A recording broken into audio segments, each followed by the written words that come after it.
Don't worry, screw the timer. It completely crashed, mate. Yeah, I was just messaging you to say that it's crashed. Yeah, I don't know what happened. It was playing for me, but then it just stopped. So we're going to leave that and we're going to start the show. How's everybody doing? Apologies for that. That was it. It happened the other day and it just stopped. And I was like, it didn't happen earlier when I was streaming. But anyway, forget about all that technical rubbish. Let's talk about football. Savin, mate, welcome to the channel. How you doing, mate? Good. I'm good. Technicalities. Yeah, who cares? Hey, big up to you. Big up to everyone who's watching. Yeah, big up to everyone in the chat. Big up Juicy over on Twitch. If you're not, go and subscribe on Twitch as well. We're trying to get some more subscribers over there. Big up 164 Spur. Big up, mate. And no, do not. This is a stalker. In a few minutes, he's about to say something about photos on Twitter. Don't worry, please. This is a stalker. Okay. Anyway, so you know.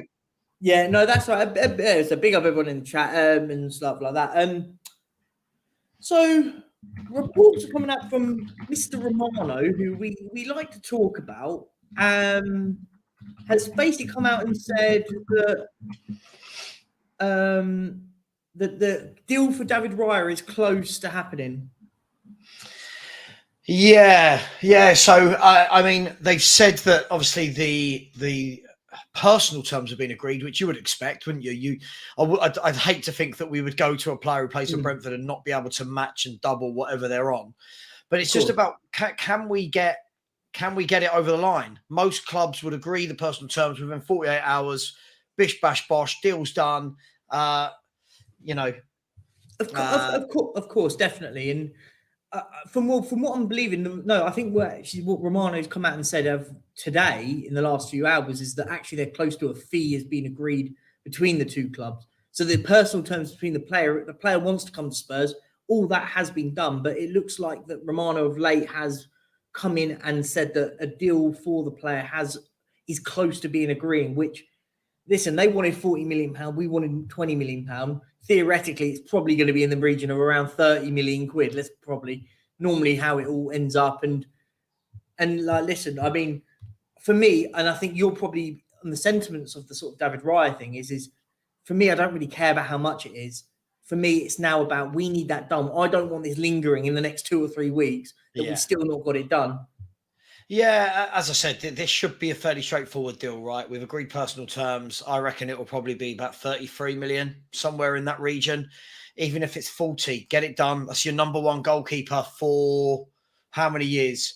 It's your number one goalkeeper for 6-7 years, possibly. Get it done. Get him in. As I said earlier, I want to see that from the first day back of the players' holidays, that he's there. He's at the training ground. He's working with the defenders. He's working with the tacticians. This is what we need to do. Get him on board so that he's there from the first preseason game right the way through to the first league game. Agreed. What we don't want to see is that we mess about. We start having all these tours, and these friendlies without new players in. Then we get them in once the season started. Then you've got to bed them in. So for me, I think this should be straightforward. Should be.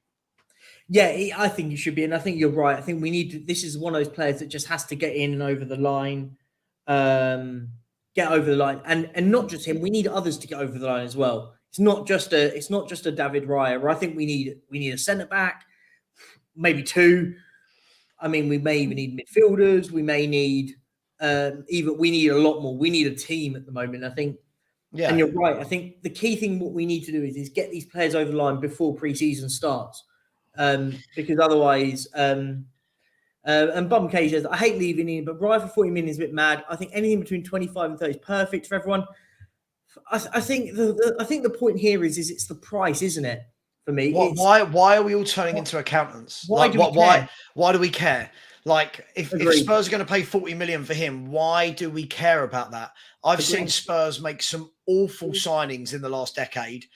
And then when we want to go out and buy a goalkeeper, I wouldn't buy him at that much. Why do we care? Agreed. No, exactly. I think that's the point. I don't care. It doesn't make it makes no difference to us if we're paying 25 or 30. If for the sake of it, let's just say for the sake of it, if getting him down to 30 million quid, but it's going to take 3 weeks to do it, Who cares? Get it done now. Get the deal done now. Whilst he's on holiday, get the paperwork all signed. Let him go, have his medical, and then go back on holiday. And then on pre-season, the first thing he does is on day one he walks in. That surely is how we should be dealing with it. That's how proper football clubs do it, don't they? Yeah, absolutely. I mean, look, at the end of the day, I mean, somebody said there that we don't want to see our club get mugged off. Right, let's face facts. We've got a Premier League proven goalkeeper, right, who already lives in London, counts as homegrown, right, would suit Postecoglou's system. Why do we think 40 million is a rip-off? What part of? I'm so confused. Like fans want Spurs to sign players. Then when we're on the brink of signing players, it's, oh my God, not at that price. I don't care. 40 million for a 27-year-old goalkeeper that's homegrown that's Premier League proven, that's good with his feet. I don't know what the problem is. Our fans talk like we're I don't know. I'm losing the will to live a little bit. I don't know what our fans want. No, I know. I just think we've got a goalkeeper there ready to go. Like, get it done, get it sorted. He wants to join the club. This is the bit I don't get. He wants to join. Just get it done. We don't have to mess around anymore. Big up Juice Monkey, by the way, over on Twitch. What are your thoughts on Rice to Arsenal if it happens? Is he worth £100 million? I mean, is anyone worth £100 million? What they're getting is what, a 20, what is he, 23, 24? I don't know how old Declan Rice is. 23. Yeah, 24. Right. They're getting a 24-year-old England international that is one of the first names on the England team sheet. He's a captain. He's a leader, box-to-box midfielder. 100 million to sit in Arsenal's midfield for the next 6-7 seasons. Potential Arsenal captain. I think it's an absolute no-brainer for them. Yeah. Problem is this: you're paying for English tax, aren't you? Of course, yeah. Paying for the English tax. So I would take him for sure. Yeah, it's great. To the person that just said that that David Raya was unproven, I'm confused. Unproven with what? He's been in the Premier League for years. What's he unproven in? I don't understand. I was going to say unproven. I mean, did anyone watch Brentford this year? They were one of the hardest teams to beat in the league, and he was part of that massively. He fits exactly. Thing is with David Raya. David Raya is a great example of a goalkeeper that fits the mold of the new manager. Exactly a transfer that we need to get done. But we're so used to it with about the price and all that lot. It's not your money. Yeah, look, at the end of the day, I mean, 40 million these days isn't a lot of money for a player. I don't know why fans are worried. I don't know. Who do we want? I keep seeing a lot of people saying that about Raya. They wouldn't want Raya. Who do they want? But so Bump says Mamad Vashvili from Valencia is surely worth less. Wouldn't be costing 40 million pounds. But if that's a player why are we just getting a player because it's cheaper? But if this is the player that we've identified, let's be honest. David Raya was the number one target. We talk about targets and all the targets that we have at Tottenham about, we never seem to get the first choice. From all the things I've read, David Raya has been the number one target from day one. So why are we complaining? So it's if Postecoglou wants him, if Postecoglou has come in and gone, yeah, I like that guy, get him for me. I don't care about anything else. If fans really want to care about the difference between 30 million and 40 million, listen, for me, I think when you start going to big money, I would worry. I.e., the 60 million for Richarlison, I'm thinking, hang on, we didn't need a centre forward, we needed a centre half. Difference here is we need a number one. We need a goalkeeper. Agreed.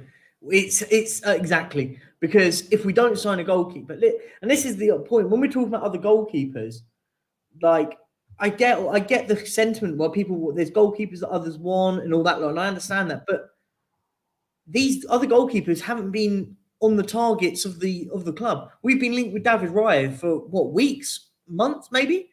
I mean, we were linked with him under Conte at one point. Yeah. So it's like, so for me at the moment, it's the argument here is that we all talk about Spurs never seem to get their number one target. And the second their number one target is agreeing personal terms and is very close to joining Tottenham once a fee's agreed, we now don't want him. It doesn't make sense. It's the Levy effect. I mean, I don't see fans of other clubs talking about the price unless it's ridiculous. But look, I'm just happy if he is our number one choice, get him through the door. Just Levy, get it done. Agreed. Get it done. Let's have this done by the end of this week so that we know who our number one is. Then we can start moving up the pitch. Then we sort out that defence.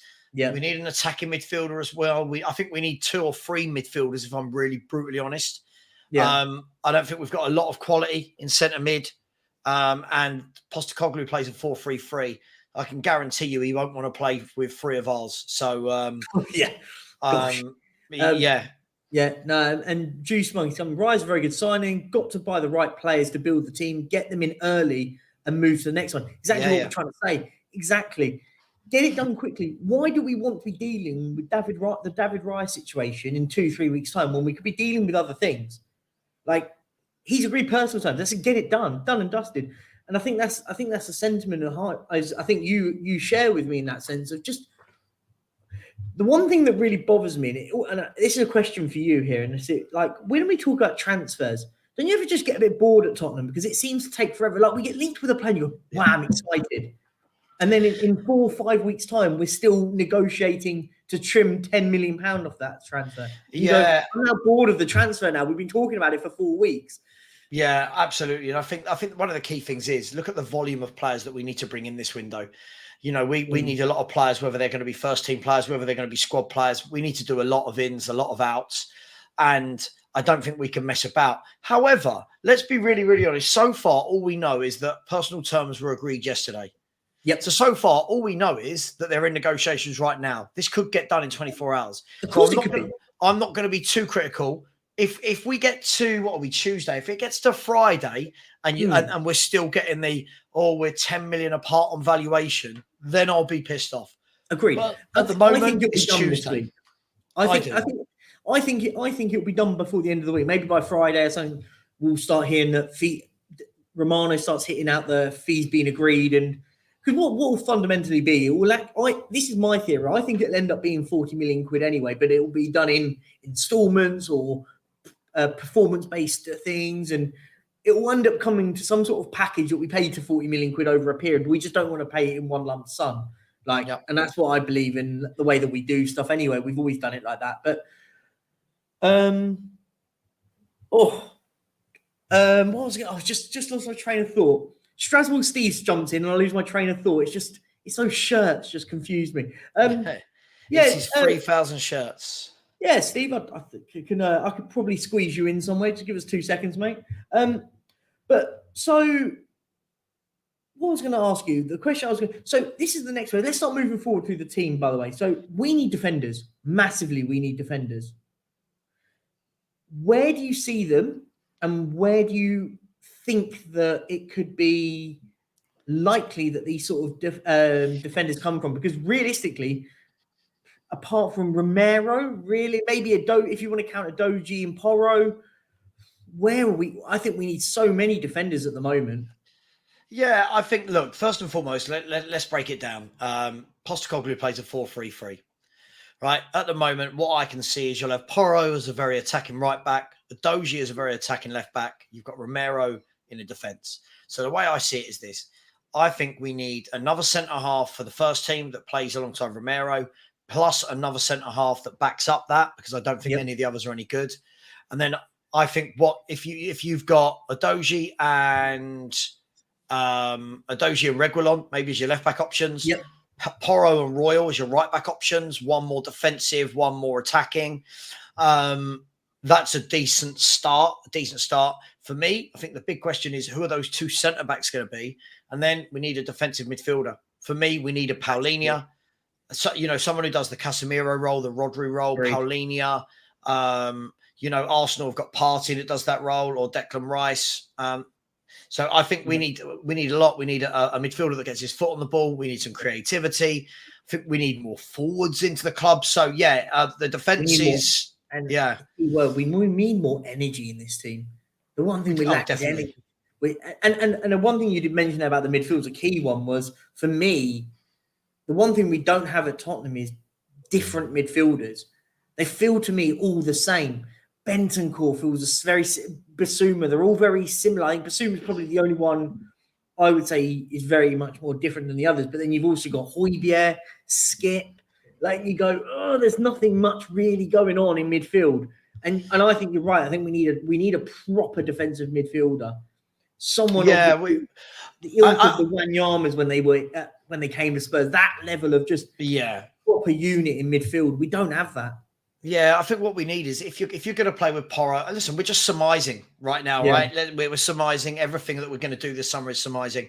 If you've got Pedro Porro on the right, Adoji on the left, you've got to have a defensive midfielder that can almost drop deep and allow them to go. Yeah. Allow them to go. So that person then becomes a back three, not dropping to centre half, but acts as a third man to cover. Yeah. So you've got Romero, the defensive midfielder, in the other centre half, allowing Porro and Adoji to go and join in with the attack. For me, you can't do that with any of our players. I don't think Højbjerg, Skip, Sarr, any of them can do that job, if I'm brutally honest. Agreed. Bums the case. Thoughts on tossing Adebayo from Fulham? He went massively under radar last season, 6-4, strong, was rather fast. Would you have someone like him from Fulham? I don't mind Adebayo. I don't mind him. I'd have to watch him a lot more closely. I don't think I've ever watched him and thought, yeah, that's the guy we need. Agreed. However, he's probably better than all our centre halves. So, it's not hard, is it, at the moment, is it? Like, but that's the argument, is the bar so low with our centre halves at the moment that literally you could probably pick anyone, majority of the defenders in the Premier League at the moment, and go, they'll probably get in. I mean, Juice Monkey's just gone, would you take Harry Maguire? I mean, no. But the irony is he's still better than what we've got. But again, the bar's so low. I mean, maybe you could argue Romero's a little bit better, but it's the bar for me is so low at the moment at Tottenham that really, like, I think that's such a key role now. And I think, we were speaking just a moment ago about David Raya coming in and stuff, and like we want it done. We need a couple of centre halves in before the window, but not before the window, and before the pre-season starts. What was I just going to say? Yeah, well, it looks like as well. What I read was that Longley. There's still debate that Longley might be coming for €6 million, and you're like, really? Like, I can only think that Longley would be a backup. I mean, if we're buying Longley and Longley starts alongside Romero, again, right off the season. Yeah, right off the season. You can't have those two playing the system that we're going to be playing under Postecoglou. Definitely can't be them two. As you say, you might be right. It could be just a squad player, but it's uninspiring. We saw him last season and thought, nah, it wasn't the one. Yeah, absolutely. I really like Ibanez at Roma. There's lots of talk about him. Left-footed, really good defender. I like him. I'd take him all day long. Would he come to us? They've just signed Undikar. Undikar. I never know the right way to say his name, but they've just signed him on a 5-year deal. They've already got Smalling. They've got they've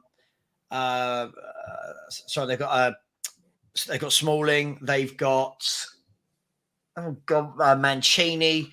I'm not sure if they made the Leeds centre half permanent. They took a Leeds player, didn't they? Torres on loan.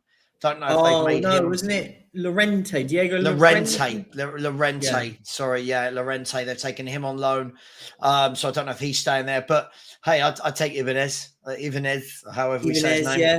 I mean, even the lad that big up Sean from Spurs Talk Show. We love you, and his scouting ability to somehow now we've been linked with Ito before anyone even knew of his name. He was talking of his name up for 6 million, a market value of 6 million, and then 2 days later we linked with him by sources, which is quite incredible. Which tells me that either it's people watching it and just making stuff up, or Sean knows more than we know, and we need to all follow the Sean bandwagon because he knows who we're signing. But like a lad like that, like I watched it. I didn't know much about him, but I decided to do a bit of looking after the conversation with Sean about it. I was on the show with him about it, and I looked and went, do you know what? It's the sort of signing I'd love at Tottenham. Nothing flashy, not an expensive. And when I look back and I saw he was one of the lads in that Japanese side that worked their absolute socks off in the World Cup. I mean, if you can remember the World Cup with Japan, hard working. Yes, may not be the most incredible player on the pitch, but I tell you what, they work hard, and you know they're going to work hard. And that, for me, is the sort of player that I would love at Tottenham right now. Like, nothing flashy, but a player that can work hard. And why not go for something like that? Yeah, I think for years we've had this dilemma, haven't we? Fans want names. I don't care so much about the names. I want the right fit. I want the right mold of player. This boy is a very good Alex player. Scott, 100%. I think it would be crazy not to be getting. It's one of those ones that, just sorry, I didn't mean to interject there, but I was just saying with Alex Scott, it's one of those. If I was Tottenham now, just try and get that done now.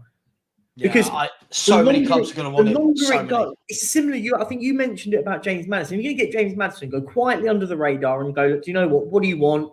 How much can we get this done? And get this done under the radar and get it announced really quickly without anything. Similar, I think, with Alex Scott, because the longer it goes, it has a hallmark of him going to Liverpool. Do you know? I have a feeling it's a sort of player go to Liverpool and just. We see this all the time. We see other clubs scout these young players, get them. When they do, we then go, oh, why can't we get them? When fans suggest, oh, look at Alex Scott of Bristol City, people go, oh my God, do you want to sign players for the Championship? Oh my God. It's like, and also just quickly, can we just, again, Big Boss Man, when you said I must be thinking of someone else, you're starting to do what I thought you would. Does Sava still think Son is better than Mbappe? I mean, you're talking about the wrong Tottenham fan if you want to talk about bigging up Hong and Son. I think you've got something wrong there.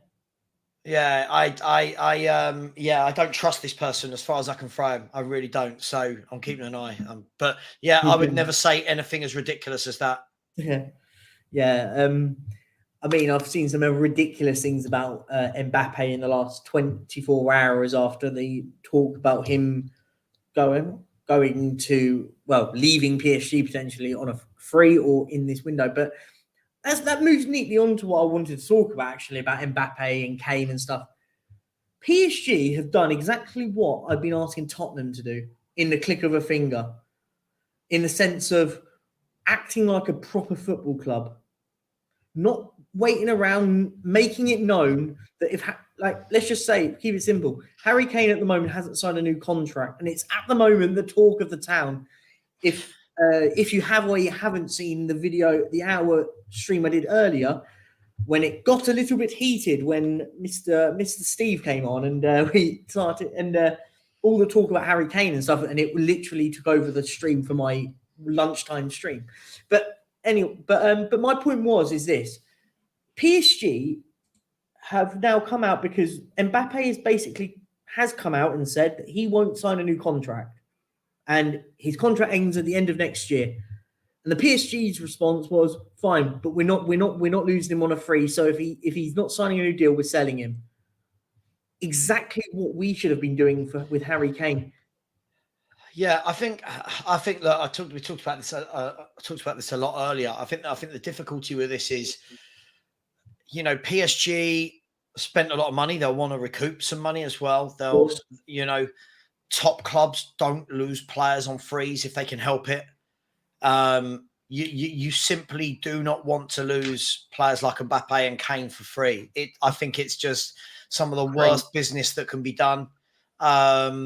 Look, there's a lot going on with that Mbappe situation. Mbappe's now coming out saying, oh, well, that letter, they knew it was coming anyway. They knew I had no plans to stay. These people are just trying to throw this letter in for this, that, the other. Look, at the end of the day, I think people will test the water. By people, I think Real Madrid will test the water with PSG for Mbappe. He's got a year left. If anything comes in again north of 100, I don't know if clubs can really turn it down. You can't. I don't think they can. But I mean, look, Mbappe for me is a top player. As I've said for a long time, I can never talk about Mbappe in the bracket of greats. All the while he spent his whole time in France. I'm just seeing what he does for France, but I want to see him go and do with Madrid what Ronaldo did for Madrid, what Messi did for Barcelona. Go and build those legacies. Go and win multiple Champions Leagues, get 50, 60 goals in a season, because Mbappe's good. But if I look at his numbers, even in the French league, I've never seen him have a year like when Messi got 91 goals in a calendar year. You know, that's what I'm not saying 91, but Mbappe for me, if he's got to go somewhere and live up to that hype. Great. I'm not saying he won't. Yeah, But for me, I was really disappointed last year when he turned down Madrid to stay at PSG. And again, it screamed to me of being comfortable. Yeah. So go to Real Madrid, go and aim to beat Ronaldo's record of goals. Do you know what I mean? Go and aim to beat the number of Champions Leagues he won. That's what that's what you've got to do. But again, somebody said there, disagree. The guy's put France on his back and dragged them to 2 World Cup finals. But can we please be really, really honest? We're talking about France as though they've got no players. France had the best squad at the World Cup. But yeah, by a mile. As I said, yes, he's done it in a World Cup, but at the end of the day, you've got to be doing it year in, year out at the elite level of football, haven't you? You can't just turn up at a tournament every 4 years and be regarded as one of the greats. Messi did it. Look what Messi did. Look what Messi did. Dragged them. He dragged them over the line. Well, let's use that analogy, right? Messi dragged Argentina to 2 World Cup finals, right? Winning player of the tournament both times, winning the Golden Ball, right? And won one of them, lost one of them. While he was doing that, he was also dominating world football for 15, 16, 17 seasons at one of the biggest leagues, if not the biggest league at the time in the world. So for me, I just think if Mbappe wants to be talked about in years to come in those echelons, you can't be staying at PSG till you're 25 years old. For me, look, since the age of 17, he's been in the French league. You know, most players, you look, Messi started at Barcelona. Ronaldo started in Sporting Lisbon, Man United, Madrid.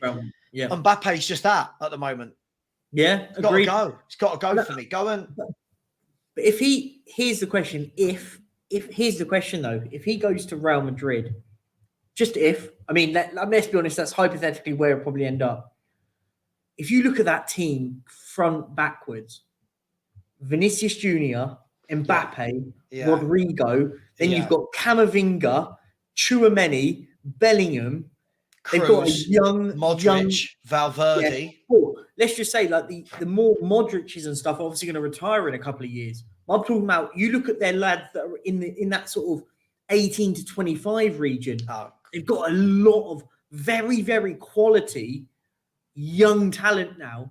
That Real Madrid team is settling. If they can get, I think Mbappe just give them a couple of years. Give them a couple of years. I think they'll be unstoppable. The thing I like about that is Rodrigo went there young. Vinicius Jr. went there young. Camavinga, Tchouaméni, Bellingham. This is what I'm saying. Mbappe coming as well. Mbappe on paper is better than all of them, but for me, it's taken a very easy route. Very easy. He should have gone to PSG, smashed it up for a couple of years, and at the age of 21, he should have been like, right, I've done this, I've won the World Cup. Where am I going? Agreed. That really, that worries me that he hasn't done that. But they've also got another one coming at Real Madrid. They've already signed Endrick from. Oh, Endrick. He's a 16-year-old, or I don't know what he's now. When they signed him, he was 15, and he was tearing it up. He was tearing it up with seasoned professionals in Brazil. And Brahim Diaz has gone back there from his 3-year loan at Milan. Deal. Yeah, he signed a long-term deal. Yeah, listen, Real Madrid. How often do Real Madrid not win anything? No, do you know what I mean? How often? A season? I mean, let's be honest. You put money on him winning something next season. So it's one of those. It's like it's the Man City of really, like, because you might as well put money on Man City winning a trophy every season because they'll win at least one. They won 3 this year, and if it wasn't for Nathan Jones, they would have won a quadruple. I just think, look, one thing I think they'll need, that team, I think it's that they'll need a bit of time, that Real Madrid team. I think it's going to be really interesting to see how they work out the central midfield area next season. It's a lot of players to keep happy. Of course. Will they find a different role for Valverde? Does Camavinga play a different role? Who sits on a bench? Do we start seeing less and less of Cruz and Modric? Mm-hmm. Even then, you've got, as we said, Valverde, Tchouaméni, Camavinga and Bellingham. 4 don't go into 3. Cruz and Modric make it 6. They've got a lot of players, but I still think they're miles off Man City. I still think they're miles off it from a team perspective. I do get your point. That Man City team. I said it at the start of the season. I said, and everyone laughed at me when I said, trust me, they will win. They will win I said at the start of the season, they'll win the treble with Haaland. And I could just, that Man City team just is complete. Do you know what? I dug out a video the other day that Henry and I did at the beginning of last season, before the season had started, where we were giving our predictions. And I look back and I got some corkers wrong. I thought Liverpool would fly off in second. I thought they'd be well out in second. I thought Chelsea would definitely be top 4. But when I look back at the predictions, I had Haaland for Player of the Year and Young Player of the Year. I had Haaland for top goal scorer, and I had City. I had City for the treble. And the comments, when I look back at the comments, and I'm going to release it in the next few days. When I look back at the comments, right, of, oh my God, you know, you just love Pep. Haaland's going to struggle in this league. What makes you think they're going to be this good? And now looking back on it, thinking a lot of people look really silly about their Erling Haaland opinions. But hey, it is what it is. Yeah. I mean, who was it that said he'd get 15 goals all competition? Oh, that was an absolute stinker. See, again, sorry, this big boss man has absolutely no idea of context. When you said, he said, they're miles off the one above that. Yeah, they're miles off the team that's won the Champions League once. Big boss man, I don't know if me and you watched the same game. Man City made Real Madrid look very, very average, like unbelievably average. They are miles behind at the moment. I'm not suggesting Real Madrid can't go and win a Champions League. Again, of course not, because they're Real Madrid. But at the moment, I would say already going into next year, Man City are the favourites, because Man City's team is settled. Yeah. Man City's team is settled. They are phenomenal. They are growing year in, year out. So when I say that they're miles above Real Madrid, settled wise, yes, they didn't. How much of the football did they get against Man City? Oh, they were blown away. It was one of the best halves of football I've ever seen. Yeah, sorry, this Man City team is in the brackets of one of the great teams out there. I think. Do you know what it is? I think people don't want to say it because it's Man City, because they don't want to put Manchester City in the same brackets of those. You know, those teams that just have those seasons of just absolutely perfection, brilliance. And for me, this Man City team, I mean, let's be honest, I don't think they were challenged relatively hard in any game in the Champions League. I thought, apart from the final, I thought they took Bayern Munich apart. They took Real Madrid apart. They waltzed past RB Leipzig. And listen, I think the thing is, look, when you look at the Real Madrid squad on paper, it's very good. It's very strong. But again, a lot of young players that they need to bed in. A lot of young players. They need to find that winning formula. They looked leggy. They looked really leggy against Man City. They didn't have the ball.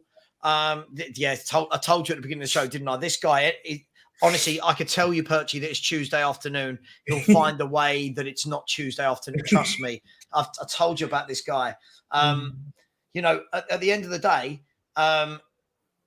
we can go back years and years and years, but I'm talking about right now in football. That Man City team is so far above the rest, it's unreal. And if people can't see that, I think that's more worried. Like Madrid and City are neck and neck, not from what I just watched. No chance. Not from what I watched. We watched them play him, and as I said, we said it at the time, Sava, when the Real Madrid City game was going, we're going, Memby boys here. This is a team against, they made the likes of Vinicius Jr. look okay. Do you know what I mean? They made elite football players. Has Carl Walker let him out his pocket yet? Honestly, who was it that said Carl Walker was just? I don't. Who was it said he's just a pacey version of what? Don't. I mean, look. What makes me laugh is, I mean, there's an Arsenal fan in the chat who's salty because his team were absolutely annihilated by Man City as well. But someone said, so Inter are better than Madrid. Then that's your logic. I've What? not said anything of the sorts. No. I've not said anything of the sorts. But Just it's context. Listen, I'm going to get you that T-shirt, by the way. The context T-shirt is coming, by the way. God. Inter Milan, let's be honest, in that final, Inter Milan went, do you know what? We're not going to go toe-to-toe. Real Madrid went toe-to-toe with Man City and got absolutely battered. Inter Milan went, the second we go toe-to-toe with Man City, they are going to batter us. So what we'll do is we'll play defensive, sit back, and listen, they were very organised. They were brilliantly organised. Very organised team. But it took a wonder strike from Rodri, by the way. By the way, me and you are the biggest fanboys of Rodri in the league. Mate, I've said this for the last 2 years. Yeah. Everyone's always mocked me for it. Rodri for me is the best player in the Premier League. Agree. He is the perfect midfielder. Technically, he is superb. His passing is immaculate. His work rate, his ability to pick a pass, control a game, put his foot on the ball, dictate. He's chipping in with goals.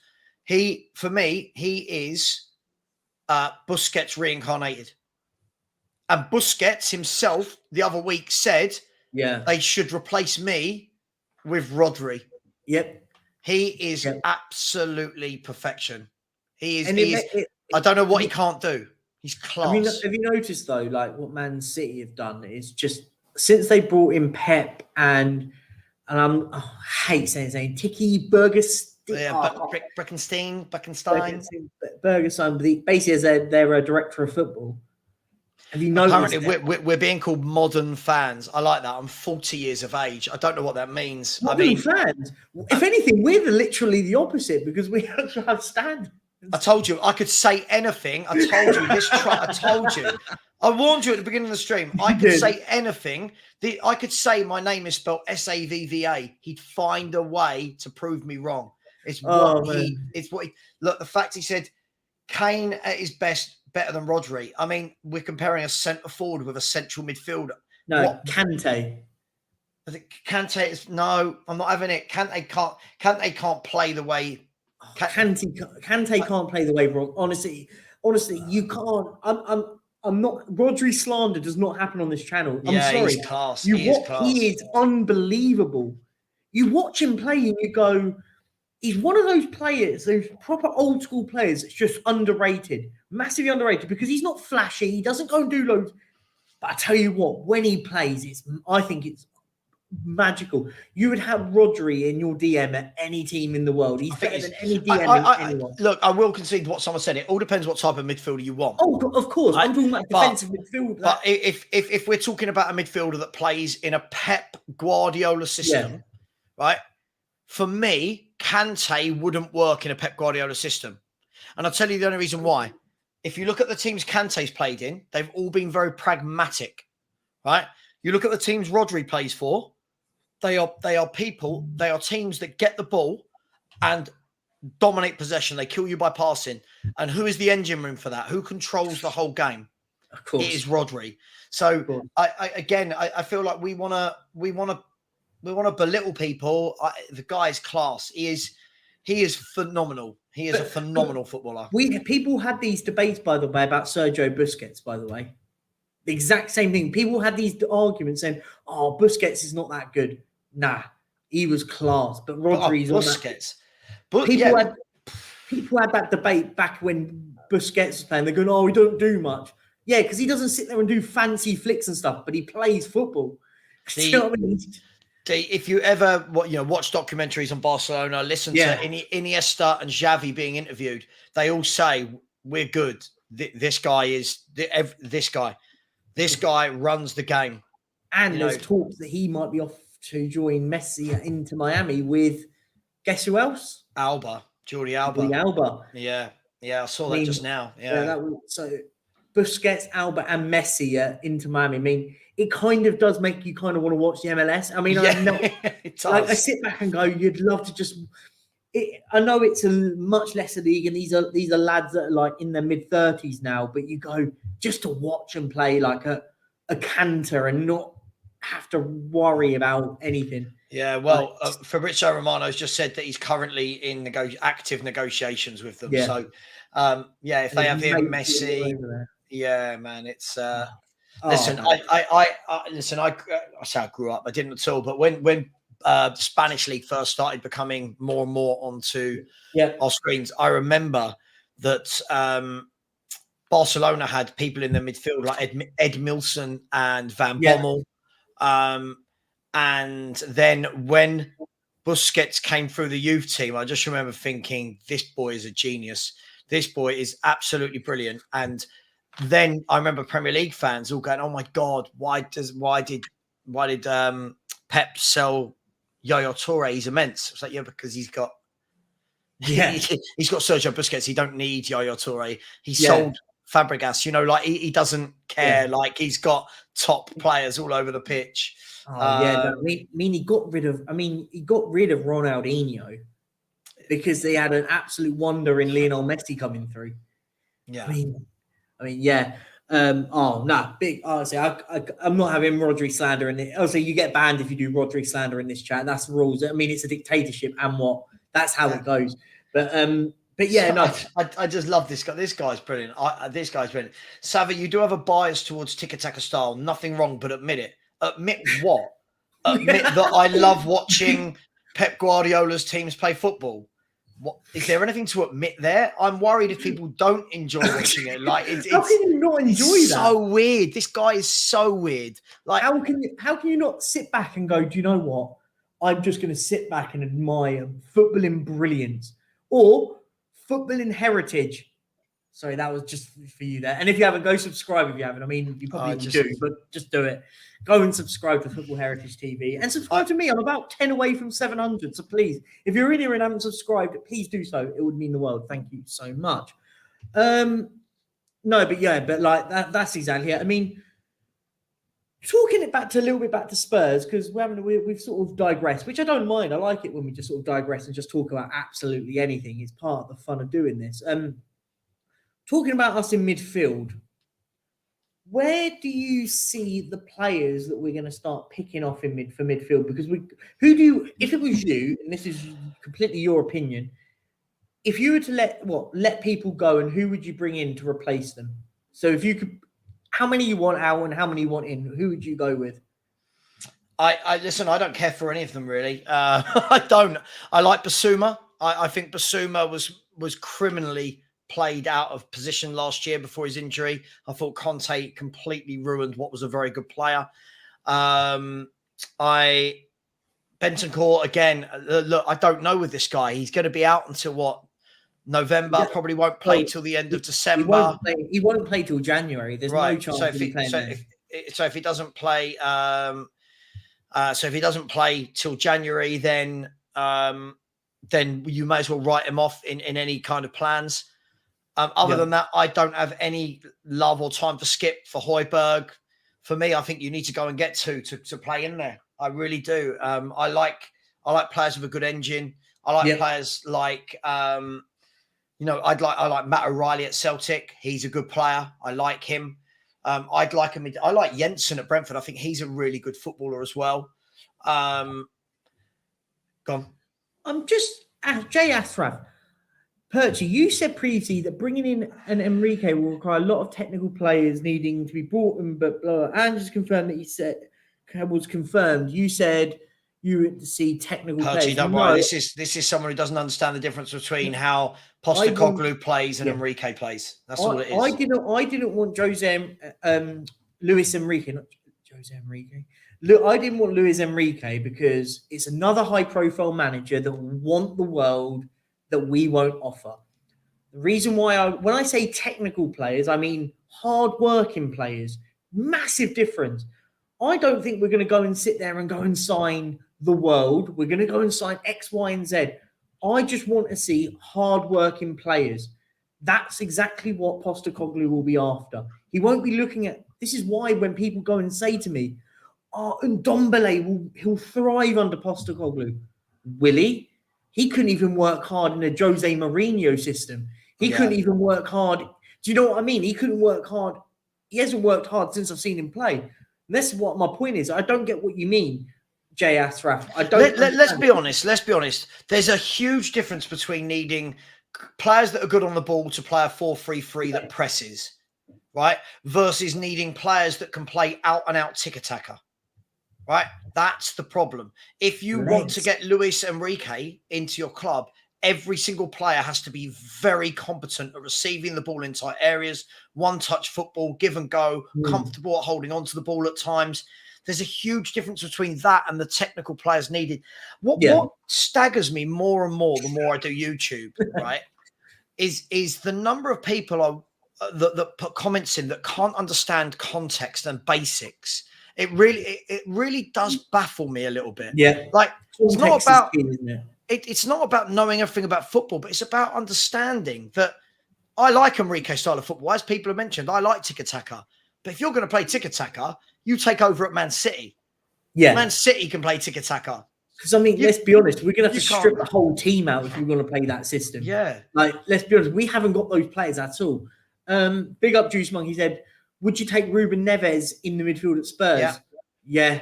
I just think I'd have him just sitting in the base. I'd have him sitting in the base of the midfield. But there's talks that Barcelona are in for him, aren't they? I mean, there'll be big football clubs wanting him now. I'll be honest with Ruben Neves. I'm shocked he hasn't gone on before. I sit back and I think he's a really talented player, and he's playing. No disrespect to any Wolves fans or any like stuff, but playing at Wolves, like he could be playing in the Champions League. I think he's that good, but I'd have a Ruben Neves, but I just don't see it happening. I think there'll be better. I think there's players all over. This is the thing. There's players all over the world that are very, very good footballers, right? I mean, if I look just in the Premier League alone at lower level teams than Spurs, right? You've got players like Paulinho, who I'd take from Fulham all day, every day. I'd take Lavia from West Ham, right? Lavia from Southampton.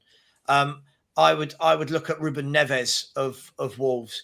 You know, there's so many. That's just in the Premier League. You go across all of Europe, there's technical footballers everywhere.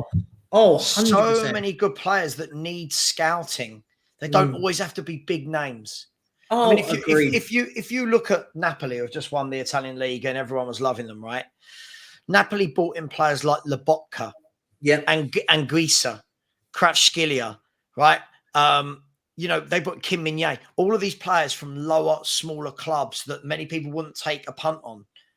Good players can be molded. It doesn't, but our fans seem to want the creme de la creme. Well, of course. I don't think it works. But that's what I mean. If we'd have signed Nguisa from Fulham, it would have been, where's the ambition? Do you know what I mean? Agreed, but I'm seeing that from people like I'm seeing that from people in my YouTube channel at the moment with someone like Alex Scott. People are going, oh my God, Sava, you want us to sign championship players, we'll get relegated. I'm sorry, where did Dele Alli come from? Where did Carl Walker come from? Where did Danny Rose come from? Where did Michael Dawson come from? Where did Tom Huddleston come from? Where did Jermaine Defoe come from? Right? Gareth Bale came from Southampton. Aaron Lennon came from Leeds. You know, Victor Wanyama. Victor Wanyama came from Southampton. Right? Yeah. You've got all these players. Where did Luka Modric come from? Dynamo Zagreb. Right. So you've got all these players. Some of our better players for the last decade or 2 decades have all come from smaller clubs, lower leagues. And yet when you mention it now, people go, oh my God, we're Tottenham. We should be buying, you know, listen, what will happen? I guarantee you, if we don't get this Alex Scott, I guarantee you in the next 2 years, Perchy, people will be going, oh my God, why can't we get an Alex Scott?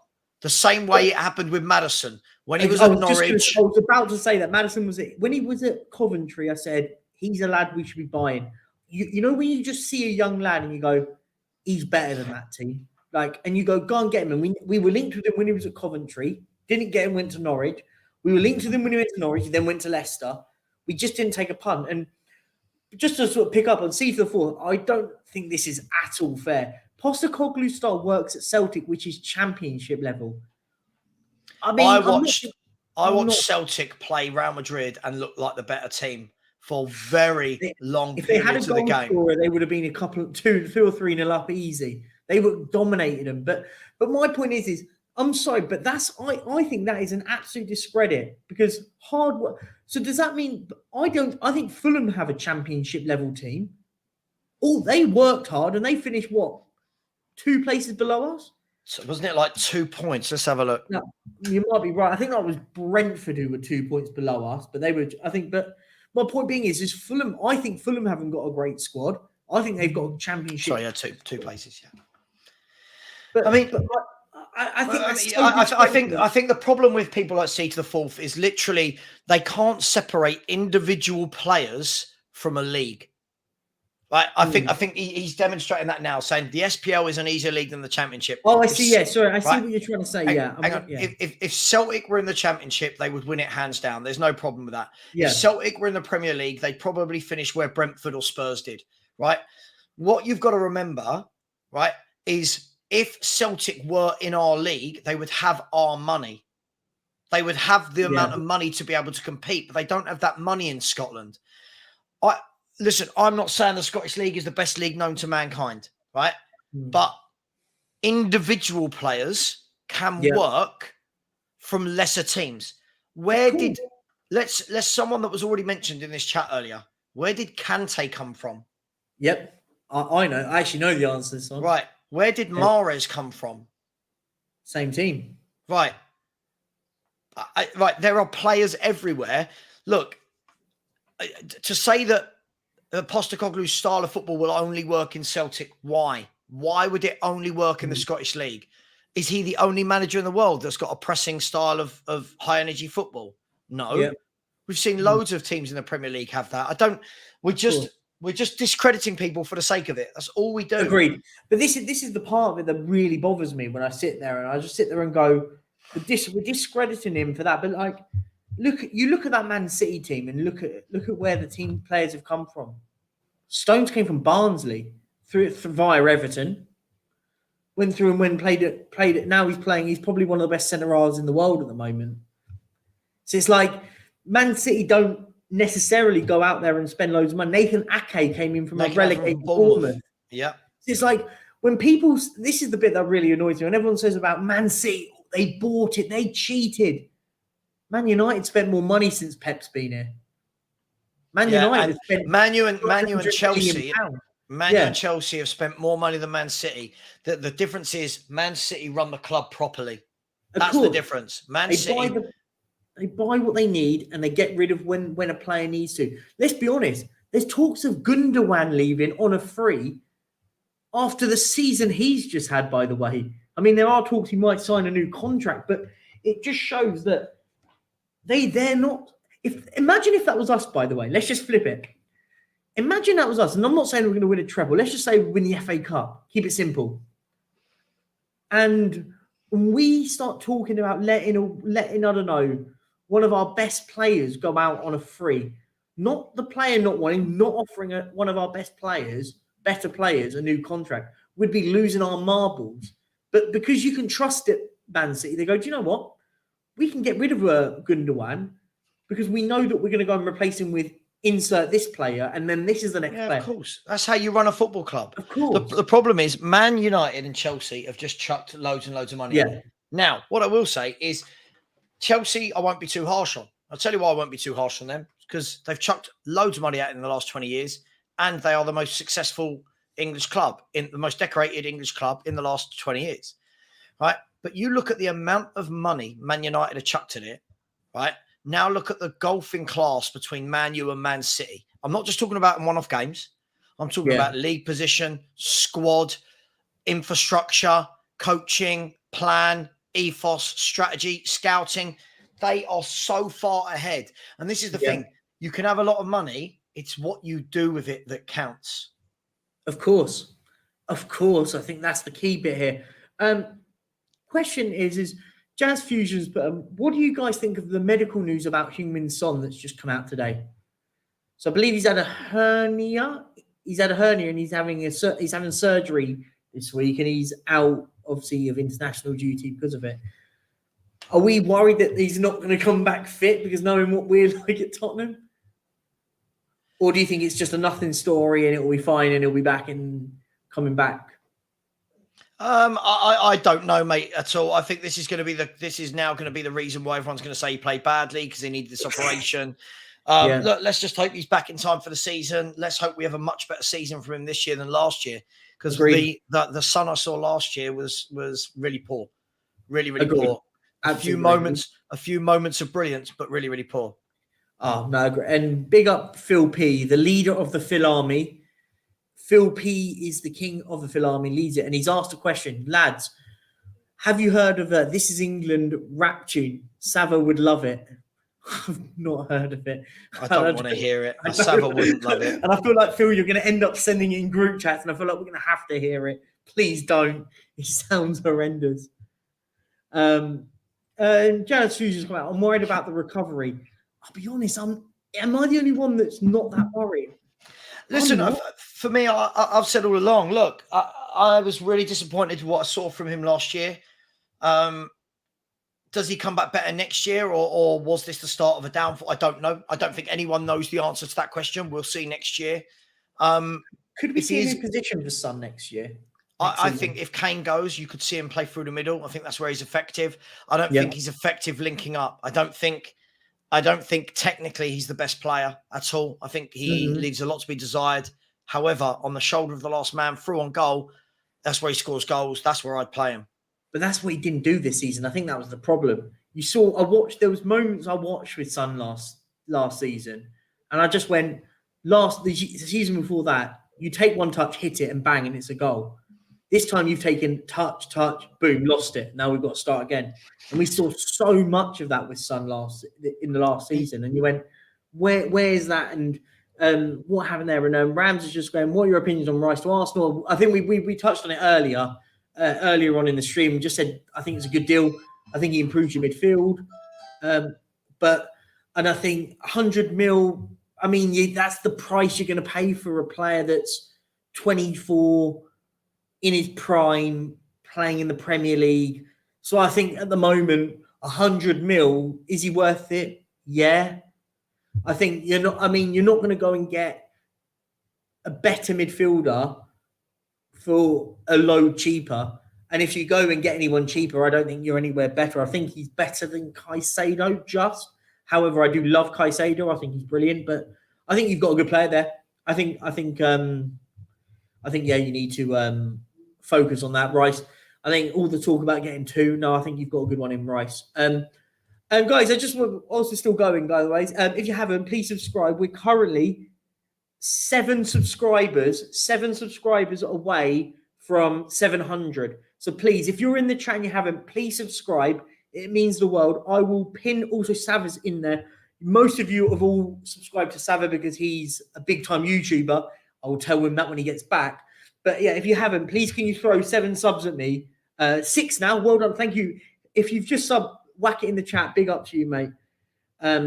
Yeah, big up. Thanks, Rams, for it. So yeah, 6 subs away from getting to the 700. So big up, and obviously sub to Sava because he's now in Henry's boat as he's a big time YouTuber nowadays. Nah, you're part of Henry's crew. You're big time, mate. Don't try it. Nowhere near big time, my friend. Nowhere near big time. Just doing nothing. Just doing nothing. Doing your thing, of course. Yeah, big up, Zane. Welcome to the chat, mate. Welcome. Isn't it funny in this world, Perch? You get so many really nice people that come in and say, "Big up, how you doing, brother?" And you get some that come in and the first thing they want to do is just have a go. Oh, do you know what I mean? Like it always baffles me how people don't think that everyone gives up their own personal time to do this. Of course, I think people, and they just go at you. That. I think people.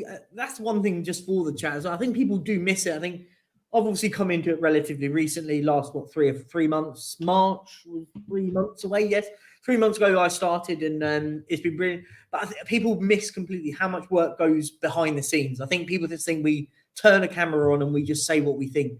It's not as simple as that. Trust me, it's nowhere near as simple as that. I wish it was simple. You've got to design thumbnails. You've got to get people to come on. Yeah, and then when you're rushing around when no one can make it, and you're like, just trying to come on. I've got to show. But yeah, I've just had a guy message me, right? I've just had this guy, Brian Maguire. I think his name's Brian Maguire. Oh, yeah? He keeps messaging me going, oh, my God, I put my video about Kane. He was like, oh, my God. Of course, we want him to stay at Spurs. We want him to win things here. So I messaged back and said, yeah, but he's been here 10 years. He's not won anything here, and we don't look like winning anything. So if you were Kane, wouldn't you go? I went, well, what's the point in supporting Spurs then? And it's like, what? That doesn't make sense. Like it doesn't like it. But this is what you're dealing with. People seem to have the inability to have a discussion if it's about one of their players without being so biased. That it becomes a pointless conversation. It's like when we're streaming, and much love to Sean, he's like, put a poll out. what's the point of putting a poll out in a Spurs conversation you about could a put a Spurs poll player? out and say who's a better team, Man City or Spurs, and Spurs will win because we've got all Spurs fans in the Exactly. chat, of course. No, of course. And here's a question from Spurs Plus. What are your thoughts on Max Kilman? Would you have him in at Spurs? I'd take him. Yeah, he's better than what we've got. Yeah, I think that's a fair one. I agree. I think he's better than what we've got. Why not go and get someone like a Max Kilman in? But I think at the moment we need to just keep. We need to improve defensively massively. We just need, as I said, I always say, and it sounds like a broken record. We need hard workers, and that's the key one for me. We need hard workers. Yeah, need three to fine. Yeah, we do need 3 defenders. Big up Daniel Steen. Do me a favour. Hang on. One more. Big boss man. I know who you are because you start. Do you know how I know who this is, Perchy? Yeah. Right. I'll tell you how I know who this is. You know when you see these trolls all day, every day, and you start seeing the signs. They come into the chat. They're nice. They want to join in. They slowly but surely start digging out everything you say. Then they start coming up with their things. This sentence I keep getting, self-hating. Because I'm honest about Spurs. Basically, this is what it is. Oh, I see. Yeah, right. Okay. Because I'm honest about Spurs, it means I'm hating Spurs and myself. I hate Spurs. No, I'm honest about Spurs. I'm not a child that says things like, "What? Why am I self-hating?" Come on, big boss man. Come on. You're one of these. You don't ever have a photo. You're a troll. Come on. Yeah, let me know. You're welcome on. You're welcome on. I'll put the link. I'll put the link in the chat if you come on. Obviously, anyone else, only Big Boss Man, I'll bring in. So, I'd love to know why I'm self-hating because I'm honest about Spurs. I think we have to be. What we're missing in society is realization, and I called it the food chain. We need, as a fan base, we need to understand our place in the food chain. We're not at that table where we're eating everyone else. We're down here. And we need to be fighting teams below us to try and get back up. I don't understand it. What do people want? But yeah, boss man, listen, put in the chat. Let me know if you want to come on, and I'll send you a link, and you can come on. He won't. Let's see. I see these trolls all day, every day. They talk such a big game. They pick, they choose, and then when you listen, you know what? I wouldn't mind if he turned around and said, "Don't you think X, Y, Z?" But instead, of course, self-hating. Do you know what? What I don't understand, if anyone doesn't see what has happened to Tottenham in the last decade or so, right? If anyone hasn't seen how far Spurs have fallen, I really worry for them. If people haven't grasped what's happened at Spurs, the fact that we've got no infrastructure in terms of academy, the fact that we've got no ethos, no style of play, the fact that we've got no director of football, we've been through managers for fun, the fact that we are further away than we ever were from top 4 and from winning things, and then people want to go self-hating. No, honesty. Of course, exactly. Just be honest with what it is. And listen, that doesn't make you. This is the bit I think people miss. It doesn't make you less of a fan if you say an apple is an apple or a pear is a pear. We don't have to start saying that because we've got an apple, we've got a golden, amazing, sensational apple. No, we've got an apple. Be honest. That you don't have to be. We don't have. Unfortunately, football has become so tribal to the sense that now reality just goes out of the window. You lose all sense of reality, and I think that's the key bit. Just be honest. Do you know what? I understand football tribalism to a degree, but what I've never ever done, Perchy, ever is I can't just say something I don't believe is true because it's about my team. Yep. Do you know what I mean? I can't just say, "Oh my God," for example, I can't just turn around and go, "Oh my God, what? You think Lionel Messi's better than Harry Kane?" Harry Kane's much better because I'm a Spurs fan. Yeah. Like, I just don't do that. No, of course. He's disappeared, by the way. Isn't the big boss man retired? I think that's a WWE reference or WWF reference, whatever it's called. I'm assuming. Phil P will know the answer to that one. We're big up. Yeah. And I think this is the part of it. I think fans need to understand where we are. And when we sit there and we talk about Kane and stuff, this is the bit. My show earlier, everyone was going, "Oh, you're You're slagging off Harry Kane, blah, blah, blah, blah. You're mudding Harry Kane. You should be mudding the owners. And I went, they're two different things. If I sat there and went, oh, Harry Kane's amazing, but I hate Daniel Levy, it makes no difference to the situation. But we can talk of opinions. Doesn't, and this is the bit that really bothered me earlier, because it got really heated, the stream I did earlier, and I was only on for an hour, and I was only literally doing it for a lunchtime. It was meant to be just a little chill session, but it got so intense, with people basically slandering anything that was said, and people going, oh, you're hating on Harry Kane. No, I'm not. As I said, poster here, photo here, and photo here of Harry Kane. Favourite player I've seen at Spurs since I grew up. But I sit there and go, no. But I look at it and go, if he right now is seeing what I'm seeing and going, I'm going to stick around, I've got to question him mentally, because he doesn't have to sit there and watch it like we do. He can go to a Man United, a Man City, a Real Madrid. Do you know what I mean? He's that good. This is what people miss complete and utter context of it all. Yeah, I think a lot of it again is a lot of younger people. The thing is, YouTube channels are absolutely great for everyone to have a laugh, have a football chat. But YouTube channels are also ruined by a lot of people that hide behind pictures and names and just absolutely want to be really, really silly. I just want football conversation that makes sense. Yeah. So, like, for example, when you had that big boss man in there earlier, I knew the moment I said something, I know he's going to, I could say something I don't believe. I could twist it, right? So, for example, if I turn around and said, oh my God, James Maddison is awful, I don't want him at Spurs, I can guarantee he's the sort of person that will come back and say, what you're talking about is great. If I had said James Maddison is perfect, Spurs must get him, it would be, oh, he's always injured, he shouldn't be coming to Spurs. Do you know what I mean? It's that type of person that just want to be different. Yeah. No, of course. Again, look, you can be honest with, I mean, first of all, he can't speak English, but you can be honest with, be self-hating. Jack Kinnicky is critical without twerking for other fan bases. What? Just my opinion. Twerking for other fan bases. What are you talking about? Sorry, you've lost me. What?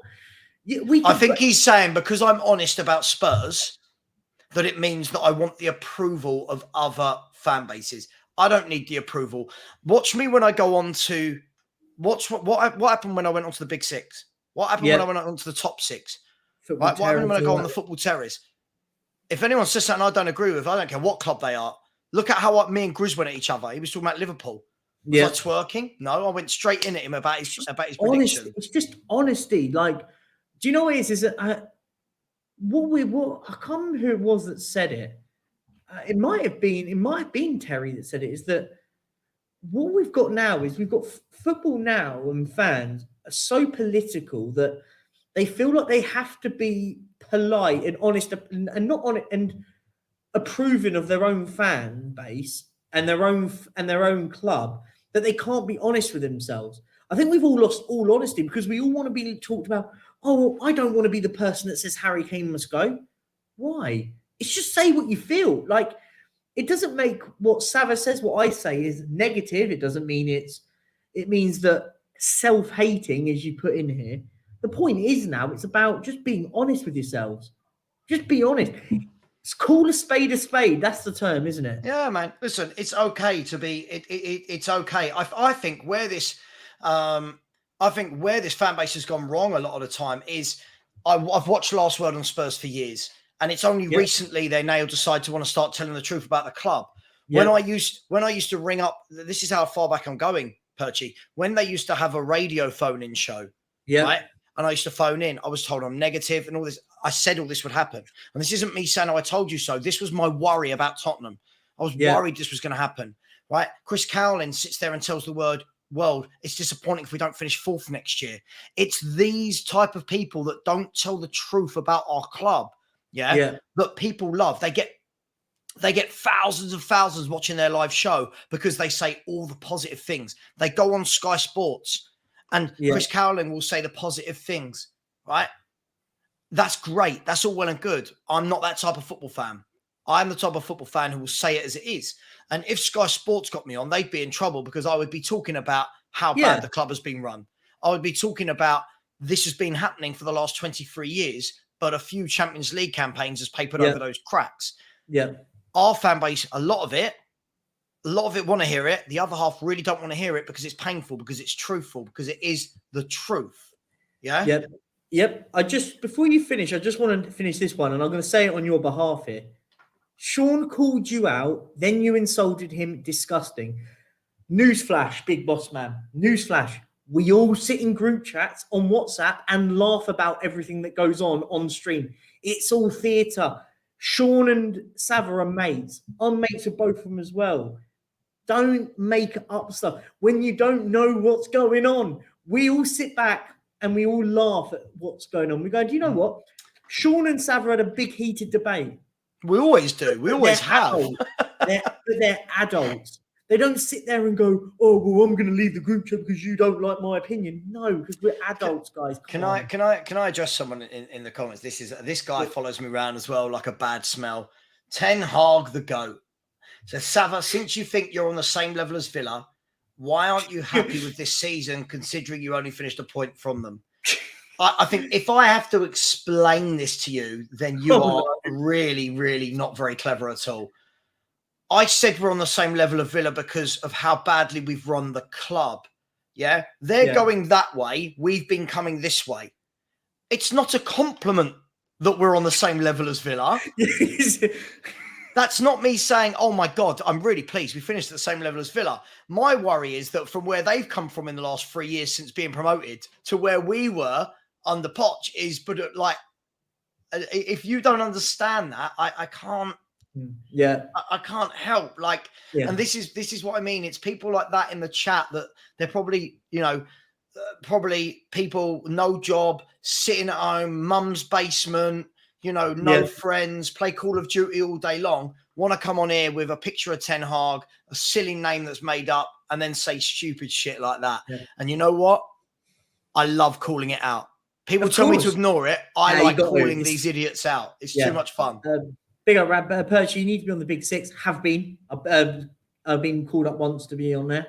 Thank you, Terry. Obviously, love being on his platform. He said Sava gained nearly 2K subs being on there. I think was that the one when you called? No. That was two different shows. No, two different shows. You've got the Big Six and the Top Six. Yeah, that was it. Yeah, you Big were on Six Big Six is Turkish. Sorry, I was on the Top Six. No, definitely. I'm happy to join in with anyone. More than happy. I like it. It's all part of. I enjoy getting involved with football banter with people and just talking football, really, and enjoy it. But and just to sort of touch on that point, when people start saying, all these sort of comments, and just what makes me laugh is people think that everyone takes what we say on here as gospel, that after it we're all hating on each other. Like, it doesn't happen, guys. It doesn't happen.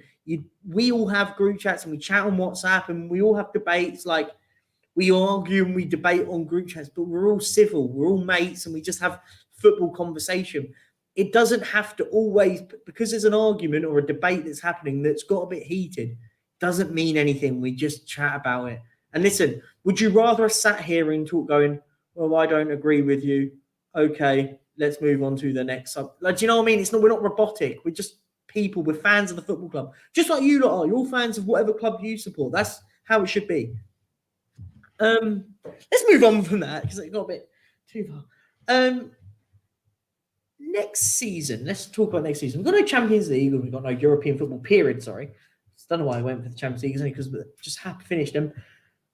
For me, I think we were both definitely in the camp of going. We didn't want to be in Europe, not because of being in Europe and all that, because I think people definitely misconstrued when me and you said, I don't want to be in Europe next season. People went, you don't want to win trophies. And I said, that wasn't what we were saying. I think me and you were making the point of extra down the training pitch a week could be an absolute blessing. An extra 2 or 3 days training. Well, yeah, actually training, not flying all over the world, playing meaningless games in meaningless countries. Of course. So for me at the moment, I think now it's times to look forward to go. We can trim the squad down. I think that's the key one. We trim the squad down. And where do you see us this season coming forward? You know my perception. I don't care where we finish. I don't care where we finish as long as we don't get relegated. I've said all along, for me, we can talk all day long. We want about league positions, where we want to finish. At the end of the day, I'm more worried about the journey we're on. Agreed. We've got a new manager, new director of football. We're going to have a lot of new players, a lot of deadwood going. For me, it's about the journey. Yeah. I think, again, football fans are far too reactionary. Agreed. I'm happy to not be in Europe again next season if I can see that we are building something and we are getting a team in place, right? At the end of the day, you've got a lot of fans that will say absolutely stupid things like, I don't care, I want top 4, right? That's great. You can want top 4, but if you can't realize how much work this club needs to do, right, in order to get us back to a level playing field, to get us to a place where we've got a competent 11, I timed him out, that I've got a competent 11 to play football. If people can't understand that, then I don't know. I get it all the time. Like, we get it in our WhatsApp groups. People going, I just want to be in Europe. Why? Because I just love those games. Do you really? do you like when did we last play well in Europe, right? But also, what will happen is this, Perchy, I can guarantee it. What would have happened is once you start playing twice a week because you're in Europe, right? What that means is when you have to make changes, all of the fringe players come in, the players that the fans don't like, right? They start coming into the 11, and then what you start getting is, I can't believe the manager put those players in. They're crap. Yeah. Why is he doing it? Well, because the players aren't robots. They can't play every single week. So for me, it was a case of take a step back, right? Let's build.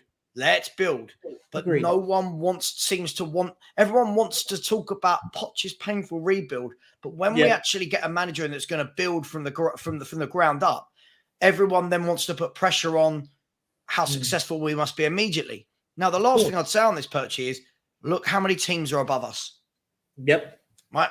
We have a long way to go. There's a lot of clubs who are already on the road. Man U are well down the road on their project. Newcastle are 18 months into their project under Eddie Howe and their new owners, right? Brighton are doing well. Man City are Man City. Arsenal, Liverpool will be back up there. Chelsea have got a new manager and a lot of new players. They could be up there. So all of this, we must get Europe. We must be fourth. I don't think people understand how bad it is. I truly don't. No, I agree, and I think this is where I said all along, and I've been saying it for months, and you know this because we've spoken about it. And I said, as I said, I think it's going to be a painful a painful build and start again, knock the house down. But this is where we sort of tend to fall back into the Kane argument. This is where I think starting without Kane next season could be what we need to do. I think we need to start again. If it means we have to trim everyone and we got to play with academy players for a few games and start. And I don't think and when people say, I think it was your mate has gone, I want top 4, I don't care. Why? The argument is why do you want to be in the top 4? Because to get absolutely humiliated in a group that was at best a hard Europa League group. Do you know what I mean? If for example, if Brighton had got the group that we were in the Europa League, you've gone, that's a tough group for them. That was a group that we shouldn't have been getting struggled in. Look in the past, however long, since the final is a great example. Since we got to that final, look at us in Europe. Terrible. Mate, I've not enjoyed any of it. Last season, did anyone enjoy a single one of those Champions League games? I thought we were dreadful in all of them. I thought we were absolutely painful to watch. I didn't enjoy it, right? And then what happens is then when you get to cup games in England and you have to rotate a few players, people go mad because they don't want the first 11 dropped, but then they want to play in every God-given competition. You've got to build to get to that point. You've got to build. And that will be what Newcastle have to deal with this year, what Brighton have to deal with. Let's see how they handle it, right? But at the end of the day, Spurs, for me, I don't even think we've got a good 7 players to put into our first 11, let alone a squad that can handle the league, FA Cup, League Cup, and Europe. No, I was just going to say, Spurs. I'd take a trophy over Europe. We're ganging silverware. I think we're past the sort of trophy thing. But what I'm assuming I'm getting your point is not being in Europe means that we can, when we play in the sort of FA Cups and League Cups and stuff, we can give it a go. And I think, and that's the one thing I did notice with Postecoglou. I think me and you spoke about this before, but is that Postecoglou goes full guns in the cups. He went against a second division side and went and put his full team out and battered them 5-0.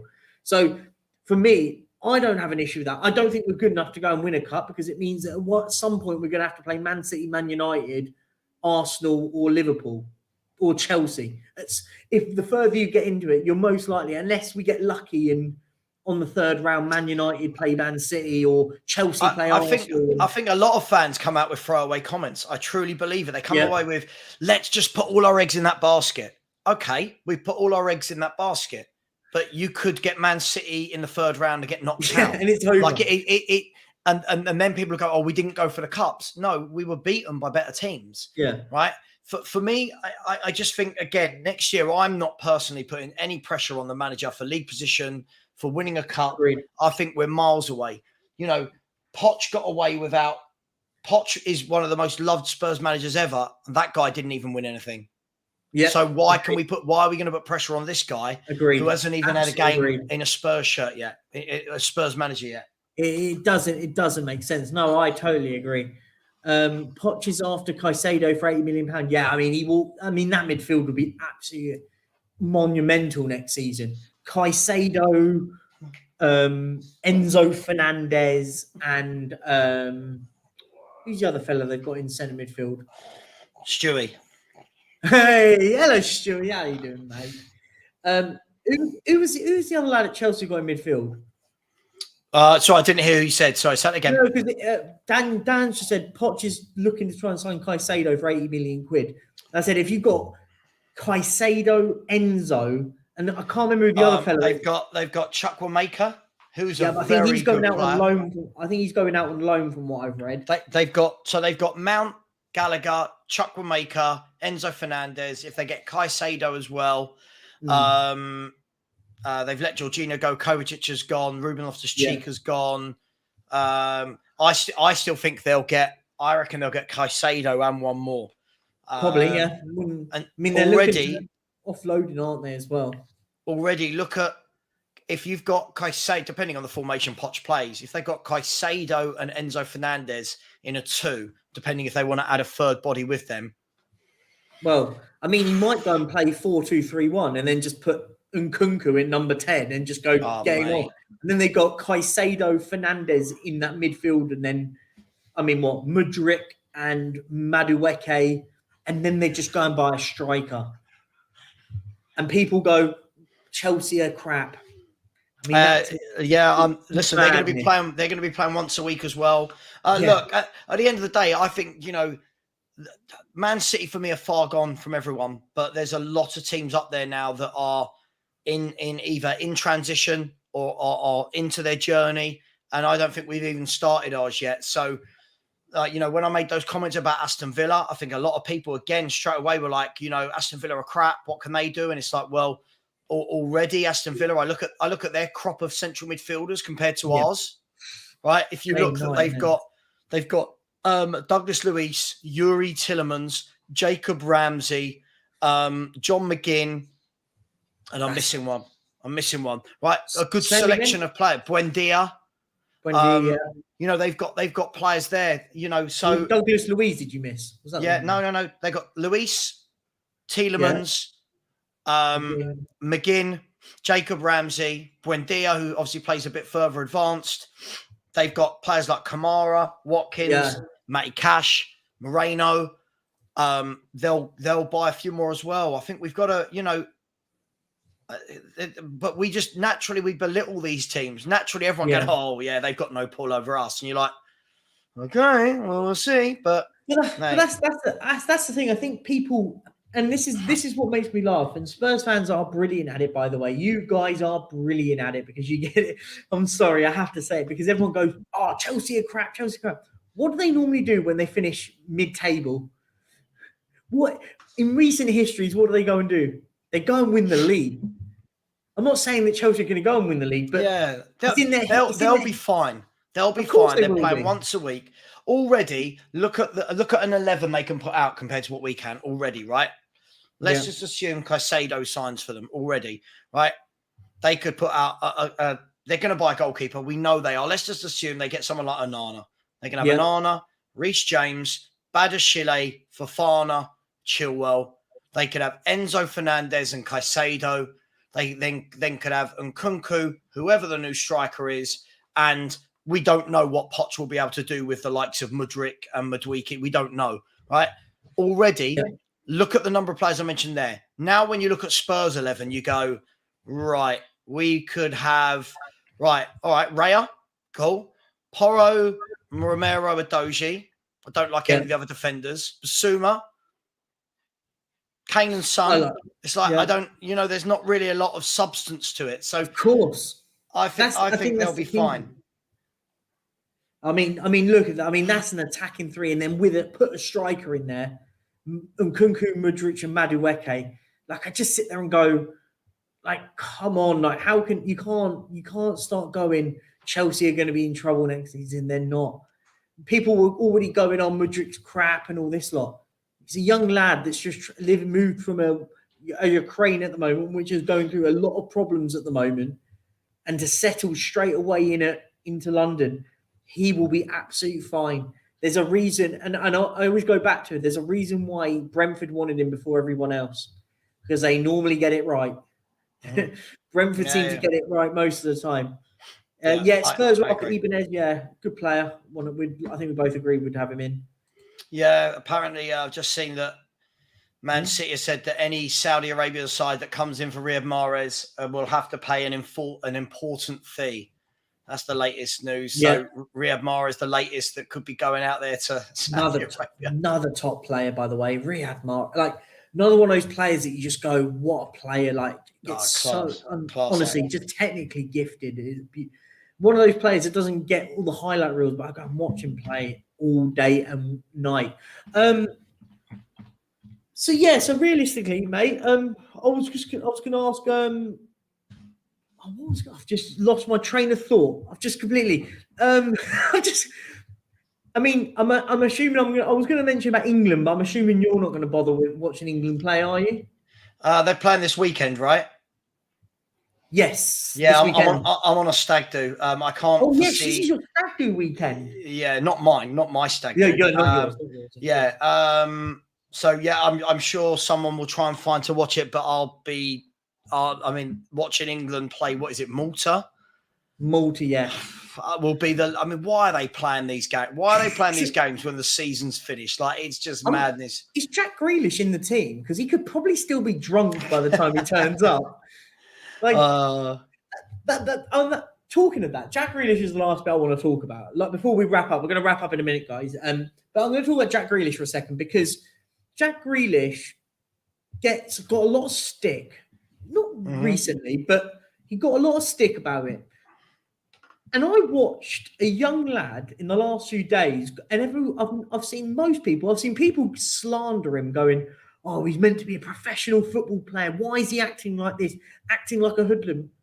My first response is, he just won the treble. Let the kid do what he's. And I'm not being funny. If there was a massive problem, Pep Guardiola wouldn't have just sat there and let him do it. Do you know what I mean? If he was doing anything recklessly stupid, he's sitting there letting a young lad celebrate a massive achievement. Yeah, I think for me, Jack Grealish for me is a throwback to what footballers used to be. Exactly. Personality, honest. You watch him when he's interviewed after a game, he just talks like he's one of the lads.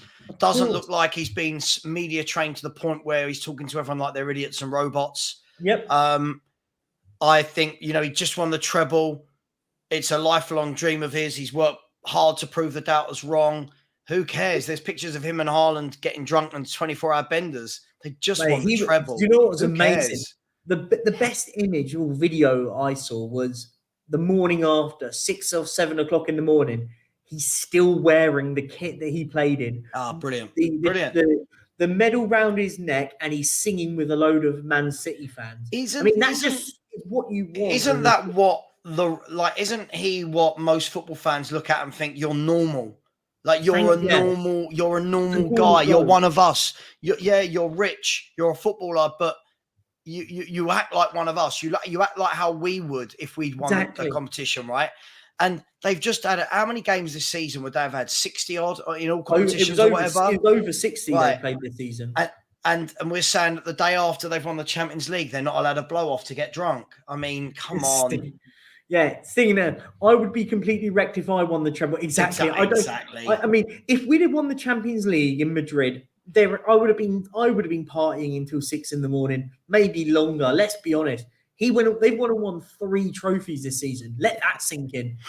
Let's be honest. Spurs winning 3. Let's be honest. I think the only one person it matters if they care is Pep Guardiola, and I'm really sure Pep Guardiola doesn't care. Agreed. I'm really sure they don't care. It is what it is. But again, this is what we do. We want to get top players that achieve, and all we want to do is knock them. Agreed. As again, I'll use the examples I always use with you, Perchy. If this was a Spurs player, we'd be doing everything we can to stick up for him. Of course. Right? Because it's not a Spurs player. It's, oh my God, look at what they're doing. It's terrible. Yeah. Imagine celebrating like that.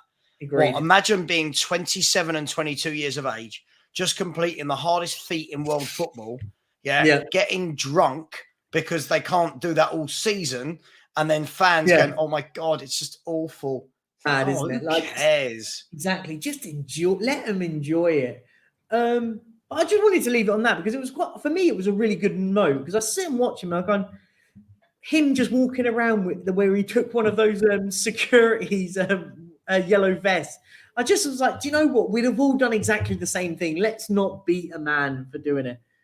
Oh, big boss man. I'll put him in a timeout. I told you. I'll put him in a timeout. We're not doing that anymore. He follows me around. He follows me around. He follows me around channel to channel saying these things. So everyone I'm streaming with just blocks him. So it's fine. And I'll say, I'll just put in the chat, guys, if you haven't, because you probably already have, go and subscribe to this man over at the Football Heritage TV. If you haven't, why don't you? Because how you come here and see me and not subscribe to this man is amazing. What we got later on? Football Takedown? We've got the Football Throwdown tonight at 10 a.m. So, Football Throwdown 10 a.m. I've been politely offered to come along, so we'll be going. I can't wait for that. It'll be always a good laugh. Who's over there? Who have people got excited to watch? Do you know? What are we talking about? Oh, your show later. Do you know? So we got Tom Little from Liverpool coming on. Dave Asprey from Nottingham Forest. We'll probably get someone like Kaz or Daps from Man U or Man City. It's just good that we can, that we can talk about different stuff that isn't just Spurs all day long, and we can chew the fat for football. And Phil Coy's, his comment is spot on. It does get very, very draining. It really does, mate. It's really difficult. I'll show you. I'll show you. This is what a guy has just said to me. I put a video out and he said the transfer window doesn't open for another 2 days, I believe. He's quoted what I've said.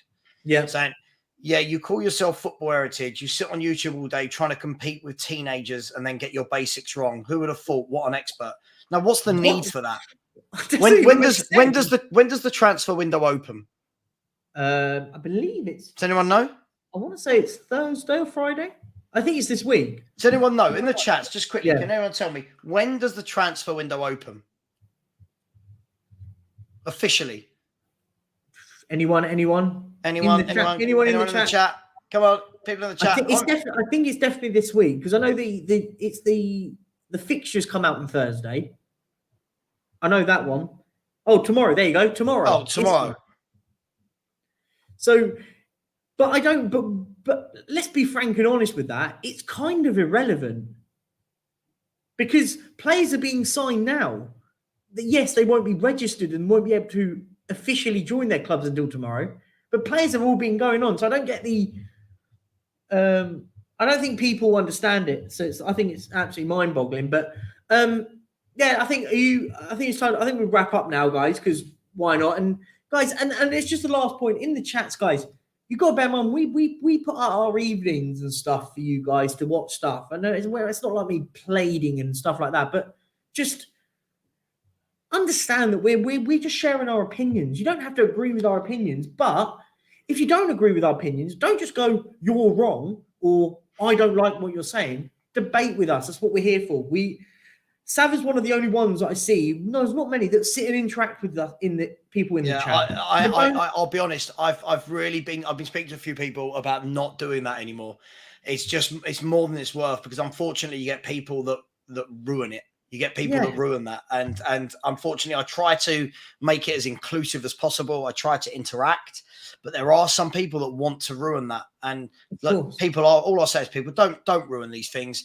Yeah, you got to remember, whoever is YouTubing, it doesn't matter if it's me, if it's Perchy, Henry, Sean, it doesn't matter. Any Spurs channel, any football channel, people give up their time, put in a lot of effort to make this happen. We have to pay.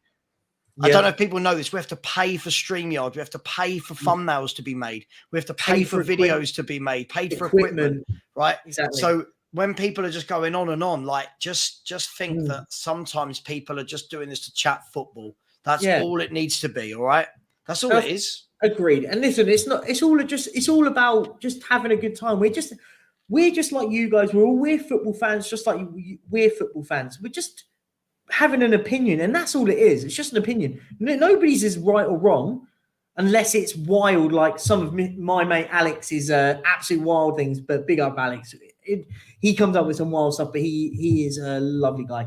But anyway, I'm going to leave it on that. And from that, guys, thank you very much, Sam, mate. I actually enjoyed that. It was good. Thanks for coming on.